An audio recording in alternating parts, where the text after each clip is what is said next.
لیکن یہ کہ بہرحال معاملہ وہی ہوگا کہ وہ لوگ کہ جنہوں نے اپنے آپ کو میرے لیے خالص کیا ہے وہ تمہارے بہکاوے میں نہیں آئیں گے۔ تو اس سے پہلے بھی جیسا کہ میں نے عرض کیا تھا کہ یہ قصہ جو ہے قصہ آدم و ابلیس، اس میں بڑی حکمت بھی ہے، بڑی معنویت بھی ہے، اور سب سے بڑھ کر یہ سوال کہ ہمیں اس دنیا میں کیوں بھیجا گیا، یہ آزمائش ہے۔ یہ اصل میں شیطانی قوتیں ہیں کہ جو گویا کہ ہر انسان کے ساتھ لگا دی گئی ہیں۔ ایک موقع پر نبی اکرم صلی اللہ علیہ وسلم سے جب سوال کیا گیا تھا اور آپ نے یہ جواب دیا تھا کہ ہاں شیطان جو ہے وہ ایسا ہے کہ جو مجھ پر بھی حملہ آور ہونے کی کوشش کرتا ہے، لیکن یہ کہ میں نے اسے مسلمان کر لیا ہے۔ اس لیے کہ حضور نے فرمایا تھا کہ ہر انسان کے ساتھ ایک شیطان مسلط کیا گیا ہے، وہ اسے ورغلاتا رہتا ہے۔ تو صحابہ نے عرض کیا تھا کہ کیا اے نبی صلی اللہ علیہ وسلم کہ آپ کے ساتھ بھی یہ معاملہ ہے؟ اس پر حضور نے جواب ارشاد فرمایا تھا کہ میں نے اسے گویا کہ اس کو قابو میں کر لیا ہے، اس کا کوئی وار جو ہے میرے اوپر کارگر نہیں جاتا۔ مدنی صورتوں میں سے صرف ایک صورت ہے سورہ بقرہ، اور اس کے بعد 6 مکی صورتیں ہیں کہ جس میں قصہ آدم و ابلیس بیان ہوا۔ سورہ بقرہ ہے، اعراف، سورہ حجر، سورہ بنی اسرائیل جو چوتھا مقام ہے جو اب اس وقت ہمارے زیر درس ہے۔ اس کے بعد سورہ کہف میں یہ قصہ بیان ہوگا، پھر سورہ طٰہٰ میں، اور پھر سورہ صاد میں۔ وَإِذْ قُلْنَا لِلْمَلَائِكَةِ اسْجُدُوا لِآدَمَ فَسَجَدُوا إِلَّا إِبْلِيسَ، اور جب کہ ہم نے کہا تھا فرشتوں کو، یاد کرو اس وقت کو کہ جب کہ ہم نے فرشتوں کو حکم دیا اسجدوا لآدم کہ سجدہ ریز ہو جاؤ آدم کے لیے، فسجدوا الا ابلیس تو سب نے سجدہ کیا سوائے ابلیس لعین نے۔ اور یہ بات میں پہلے بھی عرض کر چکا ہوں کہ ابلیس کا تعلق فرشتوں سے نہیں تھا، اصلاً یہ جنات میں سے تھا۔ سورہ کہف جو اگلی ہی صورت ہے اس میں اس بات کو بیان کر دیا گیا، کان من الجن ففسق عن امر ربی۔ فرشتوں کے بارے میں تو ہم یہ گمان نہیں کر سکتے کہ وہ اللہ کے حکم کی نافرمانی کریں گے، معصیت میں مبتلا ہوں گے، لیکن یہ کہ جنات جو ہیں وہ سرکش ہیں، باغی ہیں۔ لیکن یہ کہ ان میں سے ایک یہ تھا، عزازیل اس کا نام آتا ہے، کہ جو بہت ہی عبادت گزار بھی تھا، بہت ہی جو زاہد بھی تھا، اور پھر یہ کہ اس نے اپنا مقام جو ہے گویا کہ اتنا بلند کر لیا تھا کہ اللہ تعالیٰ نے اسے فرشتوں کے ملائے اسفل کی صف میں شامل کر دیا۔ لہذا جب تمام فرشتوں کو حکم دیا گیا تو امتثال امر میں گویا کہ وہ بھی از خود آ گیا، لیکن یہاں اس کی جو وہ طغیانی تھی، جو سرکشی تھی، وہ گویا کہ اس کے اندر نمایاں ہو گئی، اور وہ تکبر کے جس کے اندر وہ مبتلا تھا کہ مجھے تو آگ سے پیدا کیا گیا جو بہت ہی لطیف شے ہے، اور آدم جس کو تو نے سڑے ہوئے گارے سے، بدبودار اور متعفن مٹی کے گارے سے پیدا کیا، میں اس کو سجدہ نہیں کر سکتا۔ فسجدوا الا ابلیس تو سب نے سجدہ کیا سوائے ابلیس کے۔ قال اسجد لمن خلقت طینا، ابلیس کا لفظ بھی نوٹ کر لیجیے، ابلس یبلس آتا ہے مایوس ہو جانے کے لیے۔ ابلیس اس سے وزن ہے فعیل کا، کہ جو مستقلاً اللہ تعالیٰ کی رحمت سے بالکل مایوس ہو چکا۔ ظاہر ہے کہ اب یہ ابلیس لعین وہ ہے کہ جس نے خود اللہ سے اجازت طلب کی تھی کہ میں تو تیری آدم کی ذریت جو ہے اس کو بالکل ورگلاؤں گا اور بہکاؤں گا، اور اس کے بعد پھر یہ کہ اللہ تعالیٰ نے اسے دھتکار دیا تھا اور اس پر لعنت مسلط کر دی تھی، اس لیے کہ جس کے عزائم یہ ہوں، اور پھر اللہ نے اس نے جو شے طلب کی تھی اس کو عطا بھی کر دی۔ ٹھیک ہے، رب انظرنی الی یوم یبعثون، اس نے جب کہا کہ مجھے قیامت تک کے لیے مہلت دے دے تو اللہ تعالیٰ کی طرف سے مہلت بھی دے دی گئی۔ گویا کہ وہ عزازیل جو ہے اسے تو زندگی قیامت تک کی دے دی گئی، لیکن اس کی ذریت میں سے، جو خواہ اس کی ذریت سلبی ہو، اس کے اپنے سلب میں سے اولاد ہو، یا ذریت معنوی کے جو انسانوں میں سے وہ ہیں جو شیطان کے نقش پاکی کی پیروی کرنے والے ہیں، شیطان کے ایجنٹ ہیں، شیطان کی دیا ہوا بہکاوا جو ہے اس میں گویا کہ آگے آگے چلنے والے اور لوگوں کو اپنے پیچھے لگانے والے انسانوں میں بھی ہوتے ہیں۔ تو ذریت سلبی یا ذریت معنوی ان دونوں کے اعتبار سے اب گویا کہ قیامت تک بھی جو اس کی ذریت ہوگی وہ یہی کام کرے گی کہ انسانوں میں سے جو بھی اللہ کے رستے پر ثابت قدم رہنا چاہیں گے انہیں پوری طرح ورگلائے گی۔ اور اللہ تعالیٰ نے تو شیطان کو بہرحال وہ صفات بھی عطا کی ہیں کہ الذی یوسوس فی صدور الناس، وہ تو انسان کے اندر جو وسوسہ اندازی بھی کر سکتا ہے، انسان کو جھوٹی تمناؤں میں مبتلا کر سکتا ہے۔ جس طرح حضور نے فرمایا تھا ان الشیطان یجری من الانسان مجری الدم، شیطان جو ہے وہ تو انسان کے خون میں اس طرح دوڑتا ہے، انسان کے جسم میں جس طرح تمہارا خون تمہارے جسم میں دوڑتا ہے۔ تو یہ ابلیس لعین جو ہے الا ابلیس، اور ظاہر ہے کہ اس سے یہاں آگے اس کی ذریت سلبی اور ذریت معنوی دونوں مراد ہیں۔ قال اسجد لمن خلقت طینا، اور اس پر اعتراض اس نے وہی کیا کہ کیا میں اسے سجدہ کروں کہ جسے تو نے پیدا کیا، من خلقت طینا، گارے سے، مٹی سے۔ اور جیسا کہ میں نے عرض کیا تھا کہ قرآن میں بہت سے مقامات ہیں کہ جہاں وہ گارا کہ جو لیسدار ہو چکا ہو، جس میں بدبو اٹھ رہی ہو، متعفن گارا، سنا ہوا گارا، یہ تمام چیزیں ہیں کہ جس کے مختلف مدارج ہیں، جس کا قرآن میں ذکر کیا گیا۔ یہاں لفظ تین استعمال کیا گیا، تراب کہتے ہیں مٹی کو اور تین گارے کو، اور تین لازم ہوتا ہے وہ گارا کہ جو اب گویا کہ چپچپانے لگے، جس پہ کچھ عرصہ بیت جائے اور اس کے اندر گویا کہ ایک سڑان سی پیدا ہو جائے، چپچپاہٹ اور لیس پیدا ہو جائے، فرمنٹیشن پیدا ہو جائے، اور اس کے بعد یہی گارا ہوگا جو بہت متعفن ہو جائے گا، پھر سوکھ جائے گا۔ صلصال کالفخار، وہ ٹھیکری کا لفظ بھی قرآن میں استعمال کیا گیا آدم کی تخلیق میں۔ اب گویا کہ بہت بڑا عرصہ ہے یا دورانیہ ہے کہ جو اس تخلیق کے اندر بیتا ہے، اور بالآخر اللہ تعالیٰ نے اس کھنکتے ہوئے گارے سے کہ جو گویا کہ سوکھ چکا تھا اور کھنکتا ہوا تھا، اس سے حضرت آدم علیہ السلام کی تخلیق کی۔ قال ارأیت ھذا الذی کرمت علی، اس پر شیطان نے کہا کہ بھلا دیکھو، گویا کہ اللہ تعالیٰ کو مخاطب کر رہا ہے کہ یہ کوئی غور کرو، ایک ایسی شے کہ جو انتہائی حقیر ہے، جو متعفن جو ہے، سڑے ہوئے گارے سے جسے پیدا کیا، ھذا الذی کرمت علی، اس آدم کو تو نے مجھ پر فوقیت دے دی، مجھ سے زیادہ عزت والا قرار دے دیا۔ نہ صرف یہ بلکہ مجھے حکم دیا، یا فرشتوں کو تمام کو حکم دیا، تمام فرشتے تو اس کے سامنے سجدہ ریز ہو گئے تھے، لیکن یہ کہ یہاں تو چونکہ اس کی اپنی ذات جو تھی وہ اپنے ہی حسن کا دیوانہ بنا ہوا تھا، لہٰذا اس کے اندر جو غرور اور تکبر اپنے اوپر کے درجے کو پہنچا ہوا تھا، ھذا الذی کرمت علی، اس آدم کو تو نے مجھ پر فوقیت دی ہے، مجھ پر بالا کیا۔ لئن اخرتنی الی یوم القیامت، اب ظاہر ہے کہ اس نے سجدہ نہیں کیا، فسجدوا الا ابلیس، وہ ذکر ہم پہلے پڑھ چکے، لیکن ساتھ ہی اس نے جو ہے وعدہ لے لیا کہ اے پروردگار لئن اخرتنی الی یوم القیامہ، اگر تو مجھے مہلت دے، میرے معاملے کو مؤخر کر دے الی یوم القیامہ، قیامت تک کے لیے، لاحتنکن ذریتہ الا قلیلا، تو لازماً میں اس کی ذریت میں سے معدود چند لوگوں کو چھوڑ کر تمام کو گمراہ کر دوں گا۔ اور میں نے عرض کیا تھا کہ احتناق آتا ہے کسی شے کا دوسری شے پر پوری طرح مسلط ہو جانا، غالب آ جانا، اور اس میں خاص طور پر احتنق الجراد الارض، جب یہ ٹڈی دل آتا ہے اور وہ پوری طرح جو ہے وہ ہر وہ سب شے جو اسے نظر آتی ہے جس میں سبز پتے ہیں، گرین لیوز ہیں، اس کو چٹ کر جاتی ہے، تو وہ پوری آبادی کے اوپر چھا جاتی ہے، تو ٹڈی دل جو ہے بالکل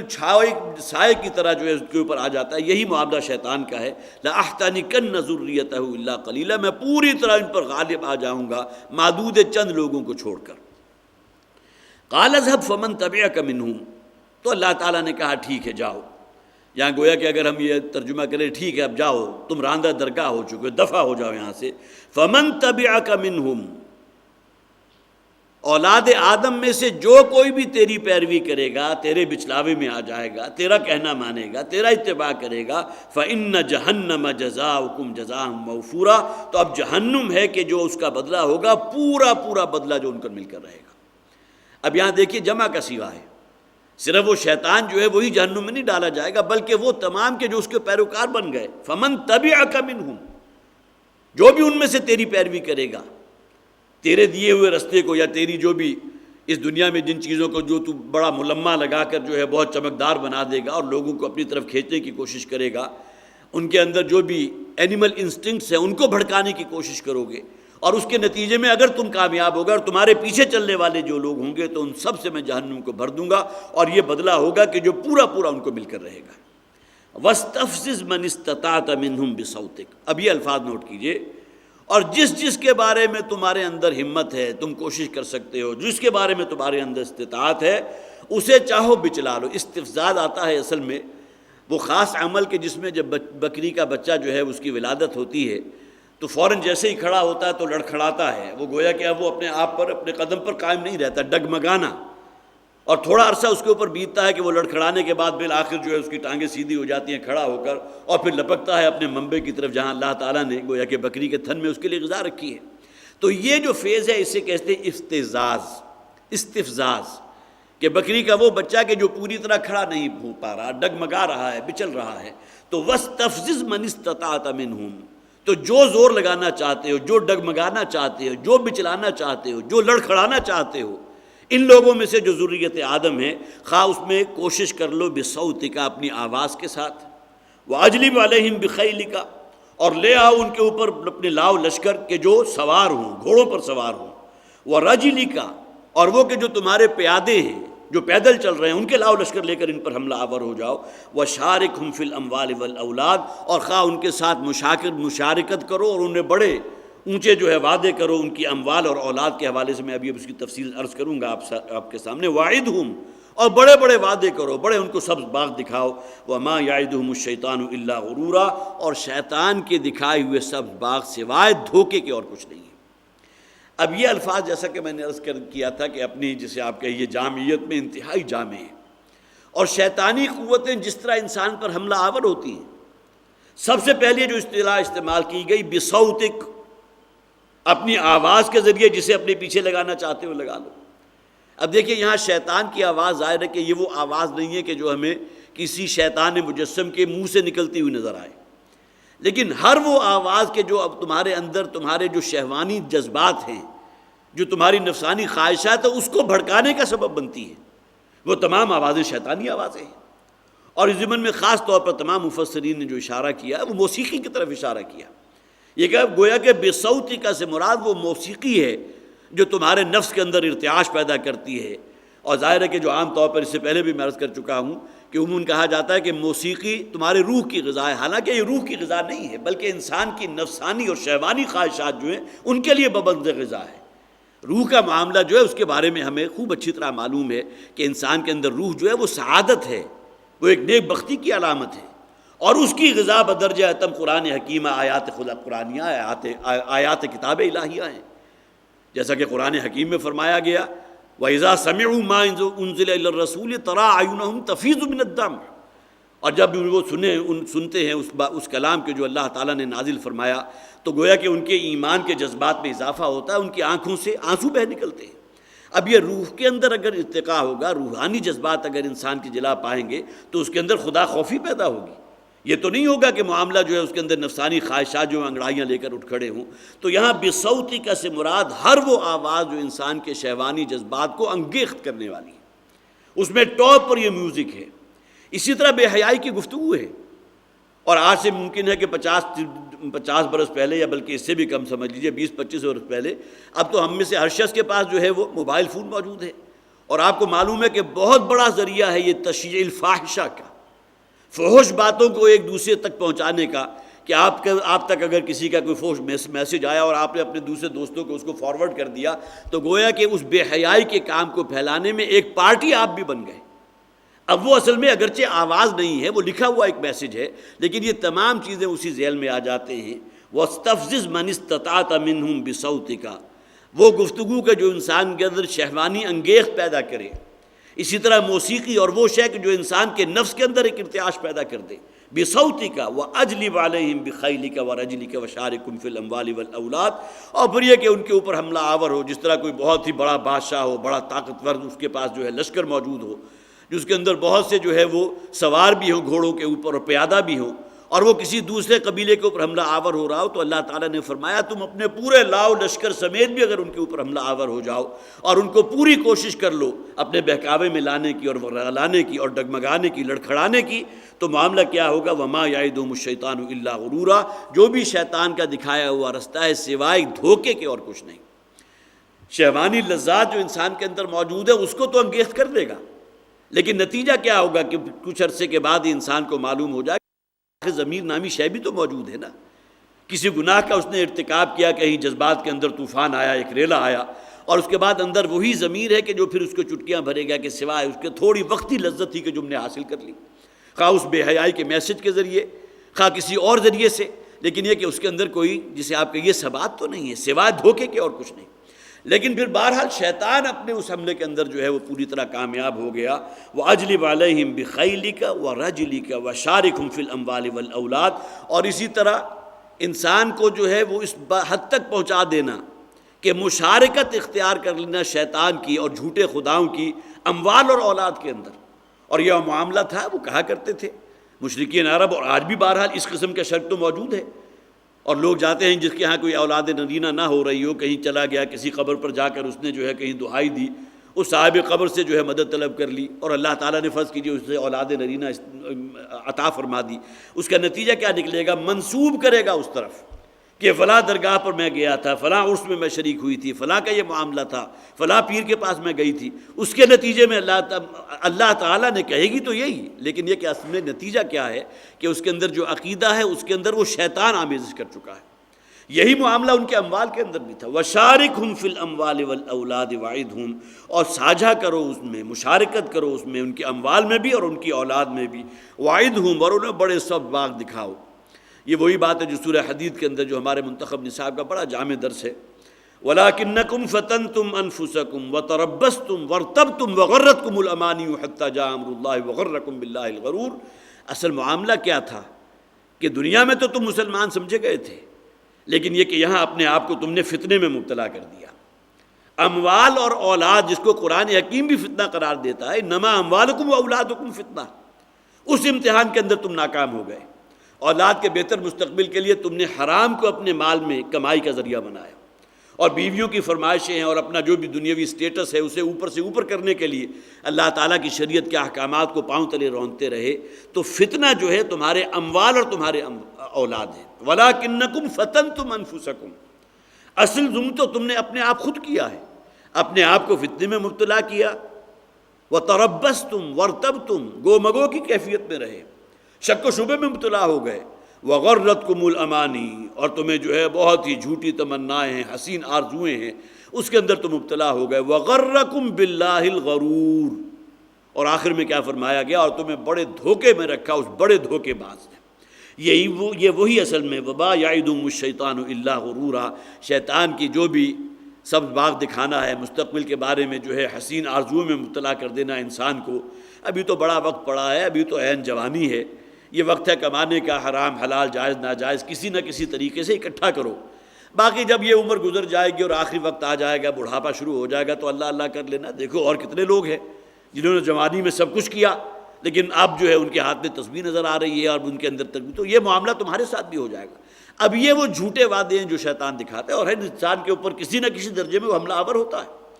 پھر یہ کہ ابھی تو بہرحال تمہارا گھر بھرا پڑا ہے، بیوی بچے ہیں، بچیاں ہیں، ان کی شادیاں کرنی ہیں، کہاں سے لاؤ گے؟ کم سے کم جو تقاضا ہے بچیوں کو اپنے گھر سے رخصت کرنے کے علاوہ، اس کے لیے تو کم سے کم تمہیں بندوبست کرنا چاہیے. لہٰذا ابھی جو ہے تمہیں کوئی فکر کرنے کی ضرورت نہیں. کیا جب کہ شیطان اسے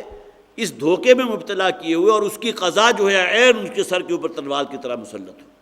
اور اس کو جو ہے گویا کہ اس کا جسے آپ کہیے توبہ کا موقع بھی اسے فراہم نہ ہو سکے. وَمَا يَعِدُهُمُ الشَّيْطَانُ إِلَّا غَرُورًا، اور سوائے غرورا، سوائے شیطان جو ہے اس کے جو بھی وعدے ہیں سوائے دھوکے کے اور کچھ نہیں.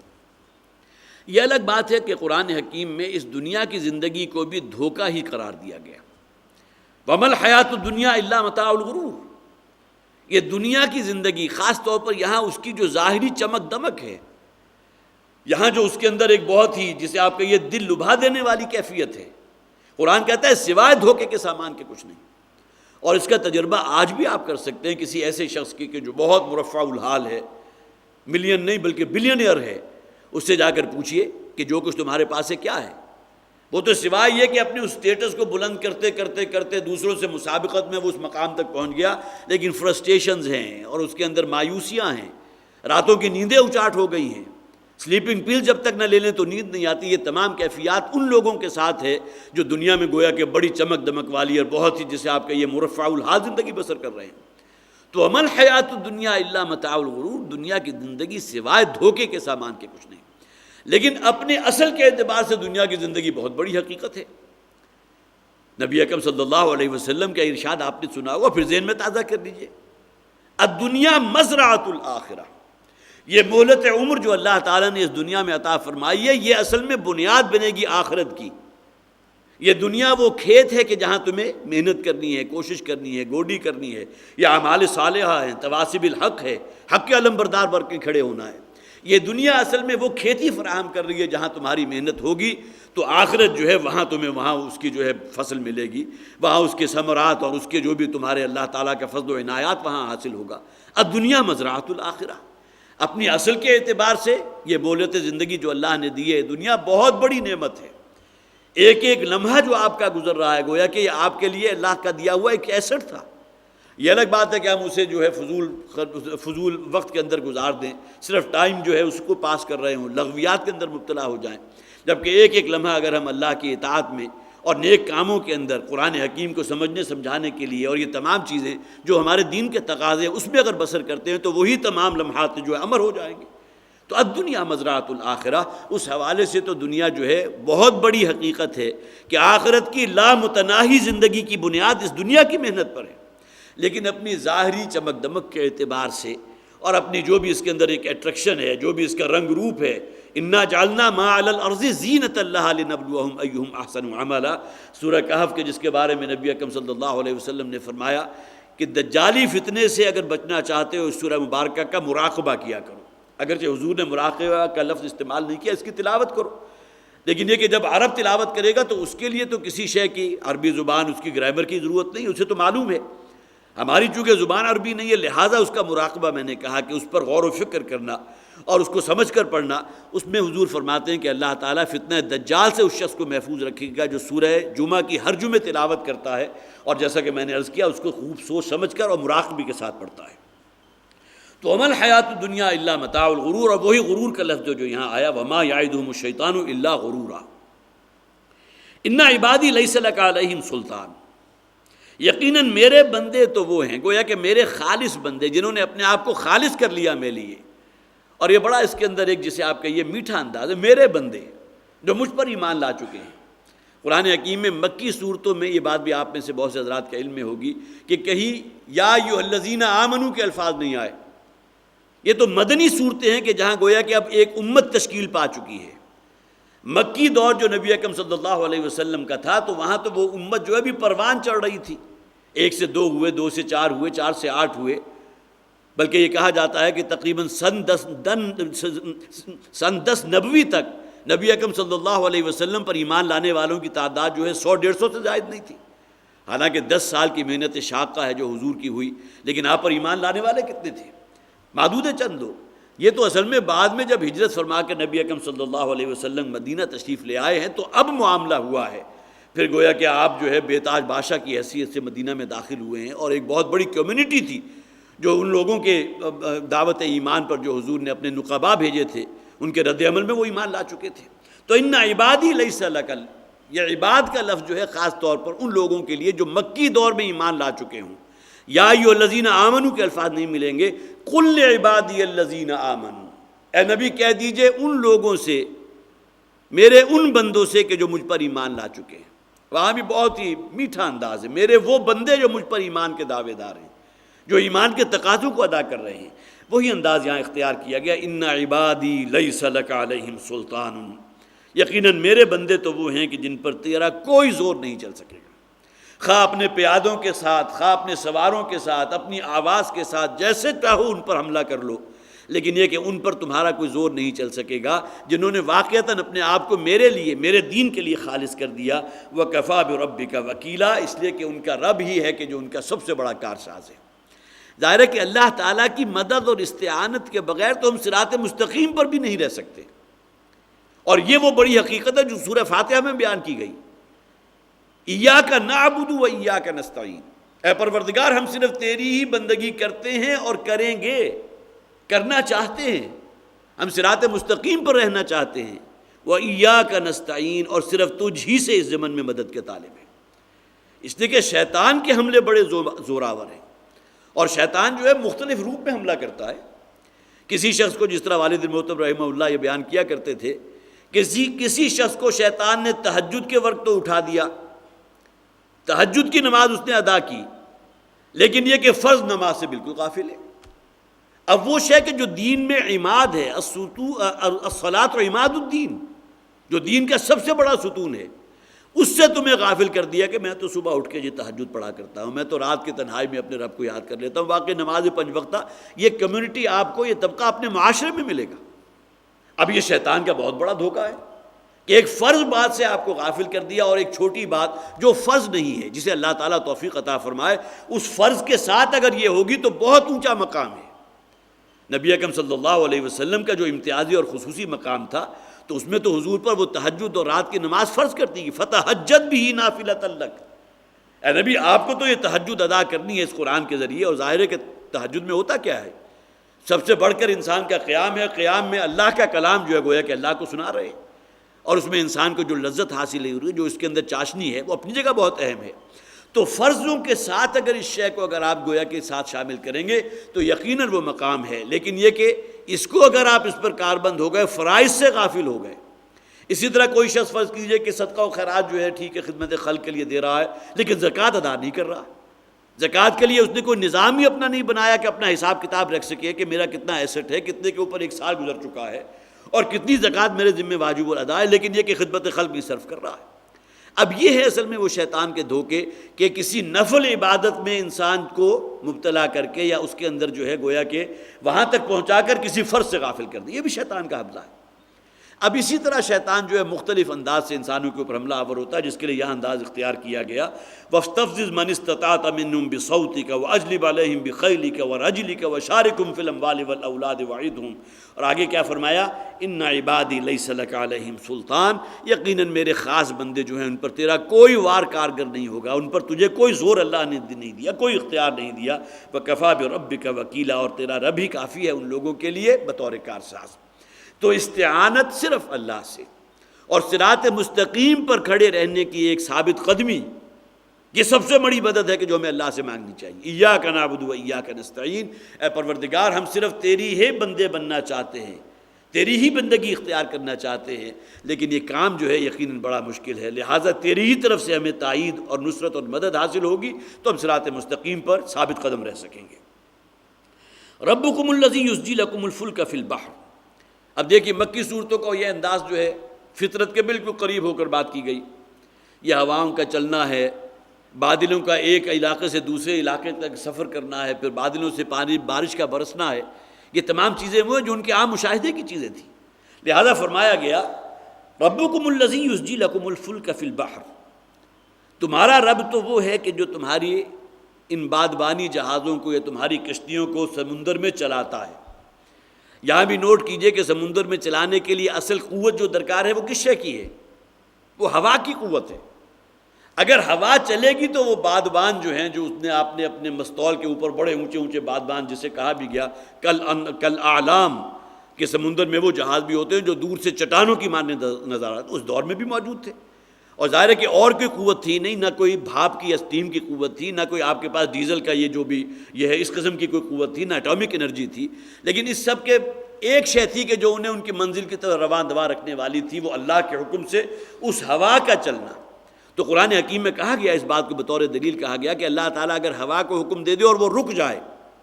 تمہاری تمام کشتیاں اور تمہارے بحری بیڑے جو ہیں وہ ساکت و صامت رہ جائیں گے۔ کون سی قوت ہوگی کہ جو تو نے ان کی منزل کی طرف یا واپس اپنے اسی جہاں سے وہ چلے تھے وہاں تک واپس پہنچا دے؟ تو ربکم الذی یزجی لکم الفلک فی البحر، یہ ہواؤں کا چلنا کیسے ہو رہا ہے؟ یہ باد سازگار ہے جو تمہارے بیڑے کو لیے ہوئے کشا کشا اپنی منزل کی طرف جا رہی ہے، اور کس لیے؟ لتبتغوا من فضلہ، تاکہ اللہ کے فضل میں سے تم تلاش کر سکو۔ یہ ذریعہ معاش تھا، سمندر کے ذریعے سفر کرتے تھے اور یہاں سے اپنے اس جو بھی ان کا بادبانی جہاز ہوتا تھا اس میں مال لادا اور لے کر آگے روانہ ہو گئے۔ اگر یہ باد سازگار جو ہے وہ گویا کہ انہیں فراہم نہ ہو اور اس کے بل بوتے پر ان کا بیڑا آگے نہ چل رہا ہو تو کیسے وہاں تک پہنچیں گے؟ تو تمہارا رب تو وہ ہے ربکم الذی یزجی لکم الفلک فی البحر لتبتغوا من فضلہ، جو تمہاری ان سمندری بیڑوں کو اور تمہاری کشتیوں کو سمندر کی سینے کے اوپر رواں دواں رکھے ہوئے ہوا کے سہارے آگے چل رہے ہیں تاکہ اللہ کا فضل تلاش کر سکو، تاکہ اپنی روزی کا معاش کا بندوبست کر سکو۔ انہ کان بکم رحیما، یقین وہ تو تمہارے حق میں انتہائی رحیم ہے۔ اور جیسا کہ میں نے عرض کیا کہ اسی رب کا اگر حکم ہو اور ہوائیں اگر تھم جائیں، جس طرح قرآن میں یہ اسلوب استعمال کیا گیا کہ اگر اللہ تعالیٰ چاہے تو تمہارے اوپر ہمیشہ کے لیے دن یا رات کو مسلط کر دے، تو پھر کون سی قوت ہوگی کہ جو تمہارے لیے دن کو رات میں تبدیل کر دے یا رات کو دن میں تبدیل کر دے؟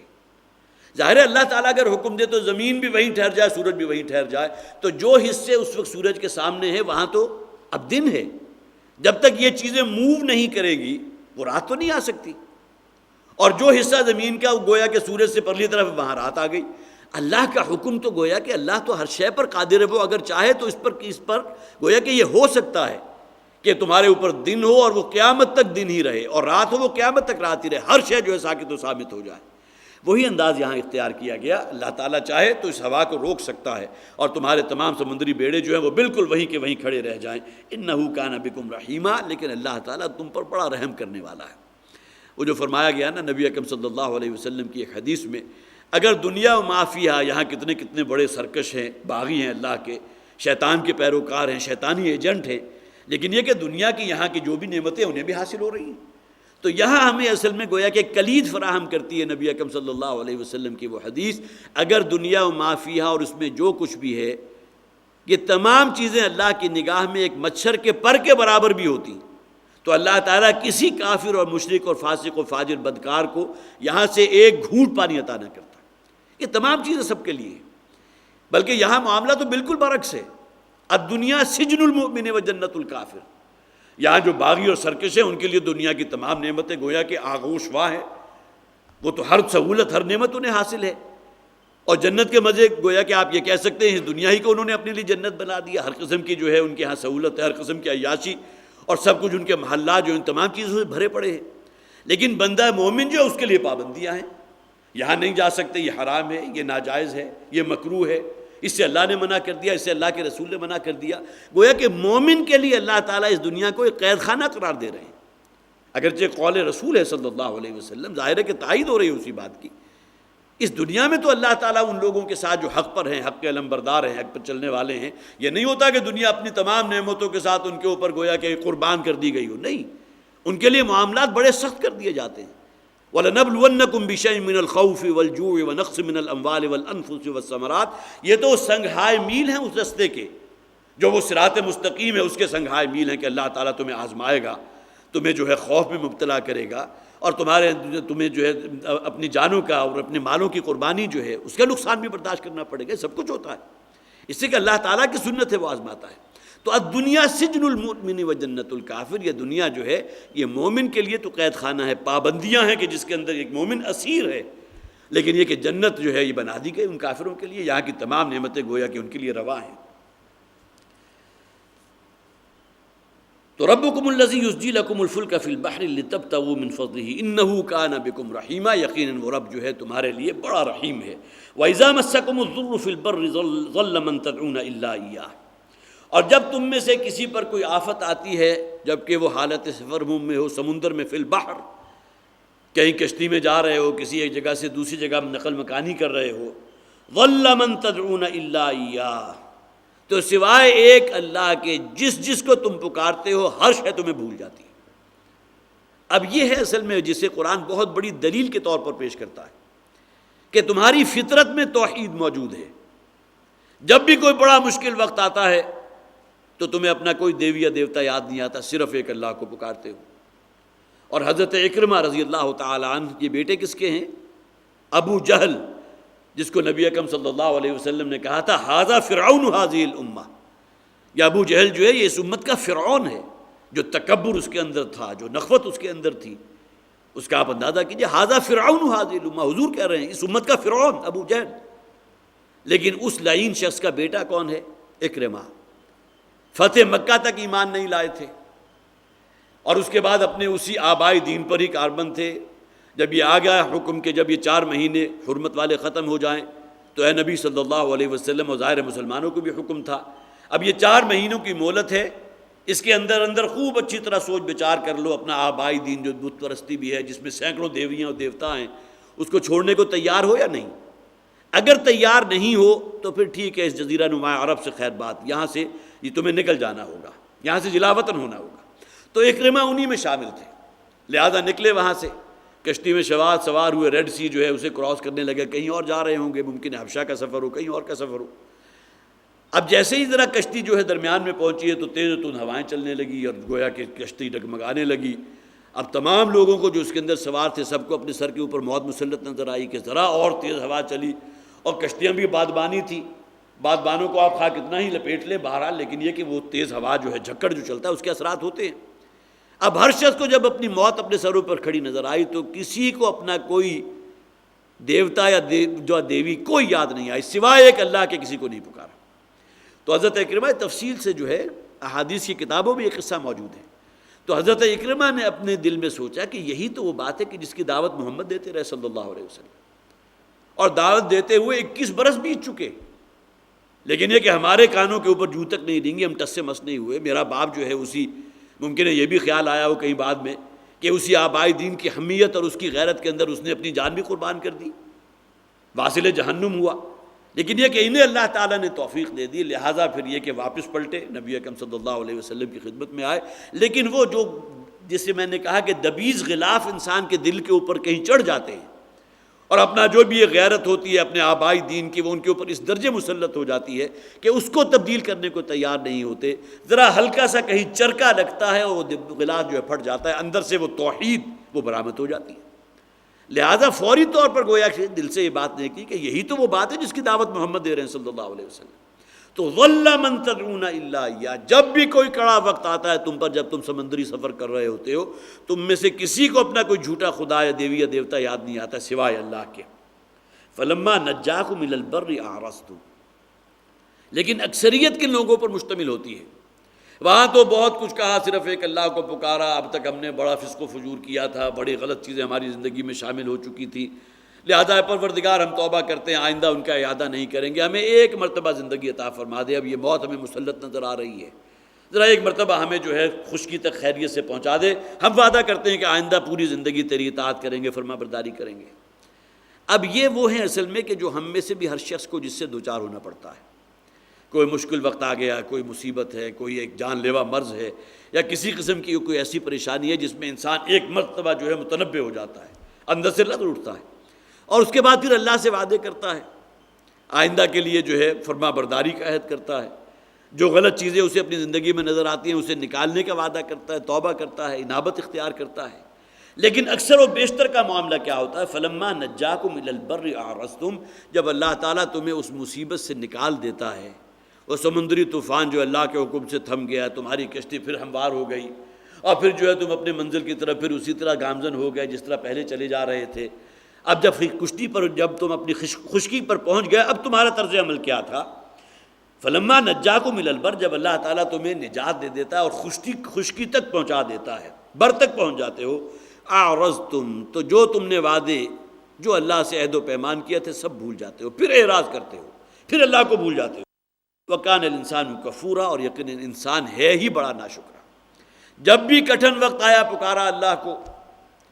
توبہ بھی کی اور وعدے بھی کی آئندہ زندگی کے لیے، لیکن جیسے ہی اللہ تعالیٰ نے اس مشکل سے نکال دیا تو معاملہ پھر وہی ہوگا جیسا پہلی زندگی تھی، پھر اسی کے اوپر گامزن ہو گئے۔ اور اس کا ذکر قرآن حکیم میں جیسا کہ میں نے عرض کیا تھا کہ ایک بہت بڑی دلیل ہے جو قرآن دیتا ہے توحید کے معاملے میں، کہ توحید تمہاری فطرت میں موجود ہے، اور جو بھی دبیز پردے ہیں، جو شرک کے ہیں، جو معصیتوں کے ہیں، فسق و فجور کے ہیں، وہ ایک وقت آتا ہے کہ اس میں شگاف پڑتا ہے اور توحید اندر سے نمایاں ہوتی ہے، لیکن جیسے ہی معاملہ مصیبت کا ٹل جاتا ہے تو پھر تمہارا رد عمل پھر وہی ہوتا ہے، طرز عمل بالکل وہی ہوتا ہے جو پہلے تھا۔ افامنتم ان یخسف بکم جانب البر، کیا تم بالکل ہی نچنت ہو چکے ہو، بے خوف ہو چکے ہو کہ اللہ تعالیٰ تمہیں کیا زمین میں دھسا نہیں سکتا؟ جبکہ تم بر تک پہنچ گئے ہو، جبکہ تم خشکی پر پہنچ چکے ہو، تمہیں سمندری اس طوفان سے اللہ تعالیٰ نے نجات عطا فرما دی، تمہیں بحفاظت جو ہے خشکی تک پہنچا دیا، ابھی تمہیں کیا اللہ تعالیٰ کی قدرت پر کوئی شک ہے؟ اگر چاہے تو تمہیں زمین میں دفن کر دے، زمین میں دھسا دے، ان یخسف بکم الارض، گویا کہ زمین کو تمہارے اوپر سے ہموار کر دے۔ اور بہت سی بستیوں کے ساتھ یہ معاملہ ہوا، خسف کا معاملہ۔ آج جو ہم بڑی ایکسپیڈیشنز آتی ہیں، بڑی کھدائیاں ہوتی ہیں، معلوم ہوتا ہے کہ زمین سے کوئی 50-60 فٹ نیچے کہیں کوئی بستی کے آثار ملے ہیں، وہ بڑی متمدن بھی تھی، بڑی مہذب بھی تھی، وہاں گلیاں بھی بنی ہوئی تھی، کنویں بھی تھے،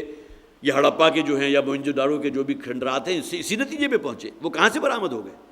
تو کھدائی کر کے وہ چیزیں برآمد کی گئیں۔ معلوم ہوتا ہے کہ ایسی بستیوں کو اللہ تعالیٰ نے یا تو آسمان سے ایسا کوئی طوفان بھیجا ہے جس کے اندر راکھ بھی تھی اور جس کے اندر جو ہے مٹی بھی تھی، جس کے اندر ان لوگوں کو دفن کر دیا گیا،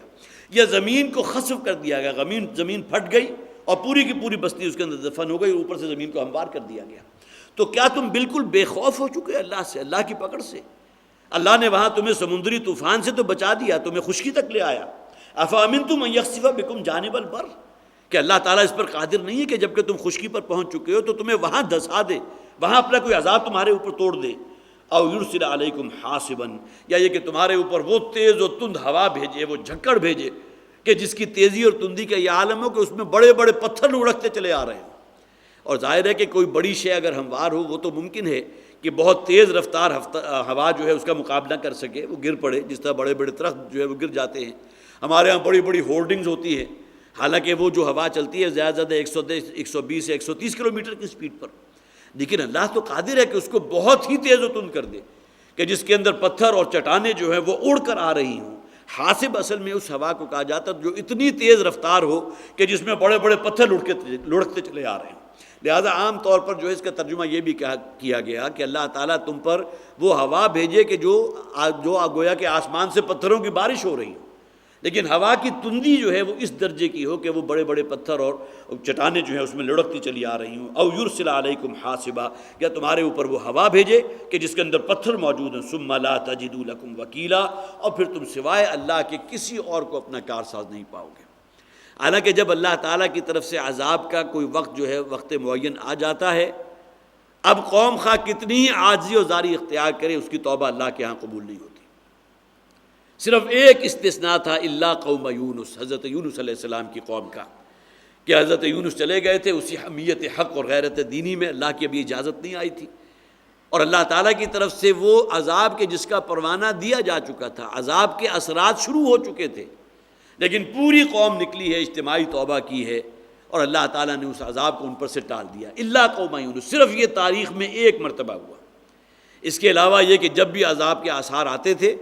تو پوری قوم جو ہے، قرآن میں ذکر ہے، تضرع اختیار کرتی تھی، اخبات اختیار کرتی تھی اور توبہ کرتی تھی، لیکن وہاں کہہ دیا گیا کہ اب توبہ اللہ کے ہاں قبول نہیں ہے۔ یہی معاملہ انسان کے انفرادی معاملہ ہے کہ جب اس کے اوپر موت کے سکرات جو ہیں اس کا آغاز ہو جاتا ہے، سکرات موت شروع ہو جاتے ہیں، پھر توبہ کا دروازہ بند کر دیا جاتا ہے۔ اس سے پہلے توبہ کا معلم یا غرغر، حدیث کے الفاظ یہ ہیں، جو غرغراہٹ جو ہے، جسے آپ کہیے کہ موت کا غرغرہ ہے، موت کا گھنگرو بھی کہا جاتا ہے، جب تک وہ نہیں بولتا، انسان کے اوپر وہ سکرات موت شروع نہیں ہوتے، اس وقت تک توبہ کا دروازہ کھلا ہے۔ لیکن یہ کہ جیسے ہی سکرات موت شروع ہوئے تو توبہ کا دروازہ بھی بند کر دیا گیا، اس لیے کہ یہ تو وہ وقت ہوتا ہے جب کہ بڑے سے بڑا فرعون جو ہے وہ بھی اللہ کے حضور توبہ کرنا چاہتا ہے، پروردگار ذرا تھوڑی سی مہلت اور دے دے، ذرا اس موت کو تھوڑا سا مؤخر کر دے۔ وہ فرعون بھی جب ڈوبنے لگا تھا اور اسے کوئی اور آسرا نظر نہیں آیا تو اس نے کیا کہا تھا؟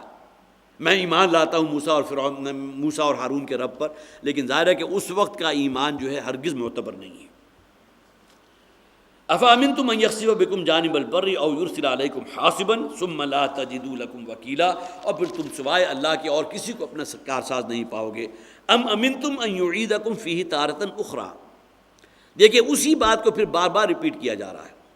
پہلے تو دلیل دی گئی تھی جب تم سمندری سفر میں ہوتے ہو، بہت کوئی کڑا وقت آ گیا، صرف اللہ کو پکارتے ہو اور کوئی تمہیں یاد نہیں آتا۔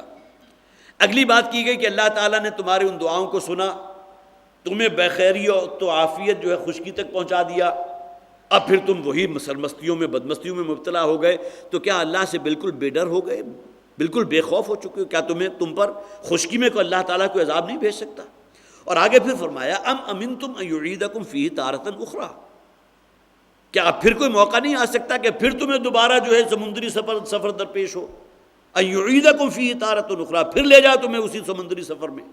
اور اسی امتحان میں سے پھر تمہیں گزارے، اسی طرح تمہارے اوپر کوئی کڑا وقت آ جائے، فیرسل علیکم قاصفا، اور اس میں پھر تیز و تند جھگڑ بھیجے اپنی طرف سے ہوا کا، من الریح، تیز و تند ہوا کا، فیغرقکم بما کفرتم، اور پھر تم سب کو غرق کر دے تمہارے کفر کی وجہ سے۔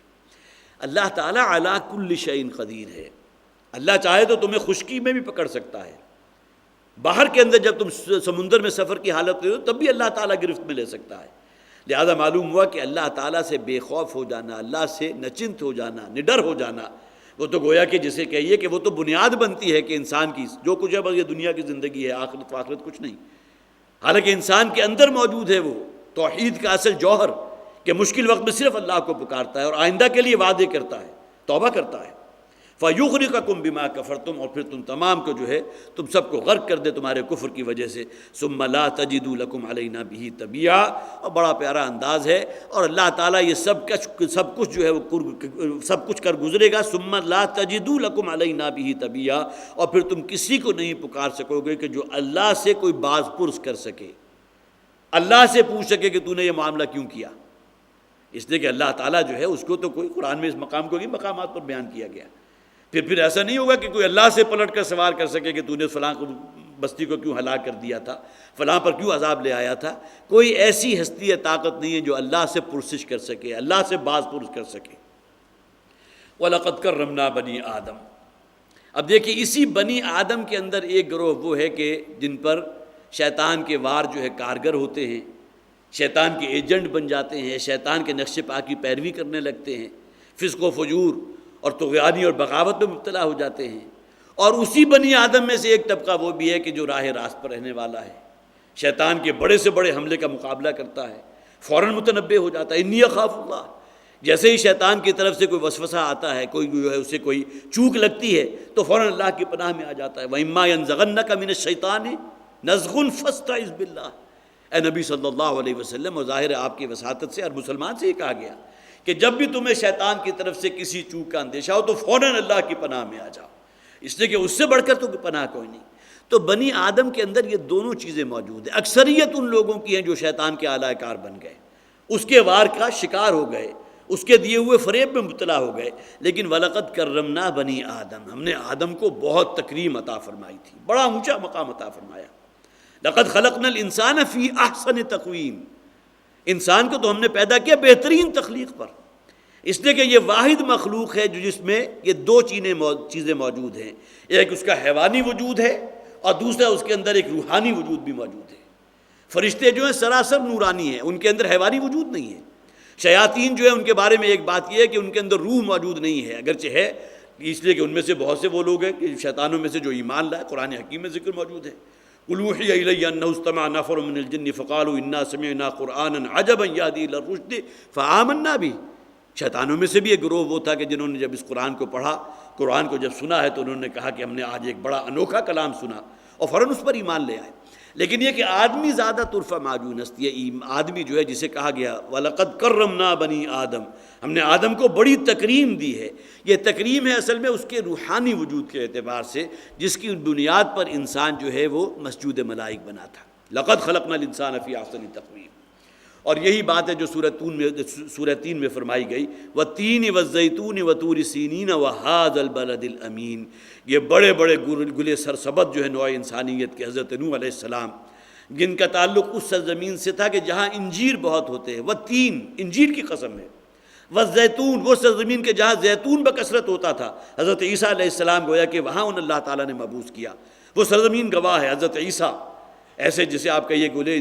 گلے سرسبد نوع انسانی کے۔ اسی طرح وَهَٰذَا الْبَلَدِ وَطُورِ سِينِينَ، اور طور سینین، یہ کوہ طور جہاں حضرت موسیٰ علیہ السلام کو بھیجا گیا۔ تو گویا کہ یہ شرف آدمیت کے بڑے بڑے سمبلز ہیں، حضرت نوح ہیں، حضرت عیسیٰ ہیں، حضرت موسیٰ علیہ السلام ہیں، وَهَٰذَا الْبَلَدِ الْأَمِينَ۔ اور یہ مکہ، یہ بلد امین، یہ انتہائی امین و محترم شہر جہاں نبی اکرم صلی اللہ علیہ وسلم کو بھیجا گیا۔ لَقَدْ خَلَقْنَا الْإِنسَانَ فِي أَحْسَنِ تَقْوِيمٍ، یہ تمام ہستیاں گواہ ہیں کہ ہم نے انسان کو بہترین تخلیق پر پیدا کیا ہے، بہت اونچے مقام پر پیدا کیا۔ وَلَقَدْ كَرَّمْنَا بَنِي آدم، ہم نے آدم کو بہت عزت دی ہے، بڑی تکریم کی ہے، بہت اونچا مقام دیا۔ اس سے بڑھ کر عزت اور کیا ہو سکتی ہے کہ تمام فرشتوں کو، جس میں حضرت جبرائیل بھی موجود ہیں، اس لیے کہ کہیں ایگزمپشن نہیں ہے کہ اللہ تعالیٰ نے ان 4 کو محفوظ رکھا اور انہوں نے کہا کہ وہ سجدہ نہ کریں، باقی تمام فرشتے سجدہ کر لیں، بلکہ تمام فرشتوں کو حکم دیا، اور اس میں ظاہر ہے کہ وہ بھی موجود تھے۔ مسجود ملائک بنا آدم علیہ السلام، اور اسی کی ذریت میں ہم موجود ہیں۔ وَلَقَدْ كَرَّمْنَا بَنِي آدم وَحَمَلْنَاهُمْ فِي الْبَرِّ وَالْبَحْرِ، اور ہم نے انہیں اٹھایا ہے اس بر میں بھی اور بحر میں بھی۔ وَرَزَقْنَاهُمْ مِنَ الطَّيِّبَاتِ، اور انہیں طیبات میں سے اور بہت ہی پاکیزہ چیزوں میں سے اللہ تعالیٰ نے روزی عطا فرمائی۔ وَفَضَّلْنَاهُمْ عَلَىٰ كَثِيرٍ مِّمَّنْ خَلَقْنَا تَفْضِيلًا، اور جو ہماری مخلوق ہے ان میں سے اکثریت یا تمام پر ہم نے اسے فضیلت عطا فرمائی ہے۔ تفضیلہ، وہ فضیلت جو بہت بلند فضیلت ہے۔ بس ہمارا وقت بھی ختم ہوا، یہی میں ختم کر رہا ہوں۔ اللہ تعالیٰ واقعتاً وہ جو شرف آدمیت ہے اس کا شعور ہمیں عطا فرمائے،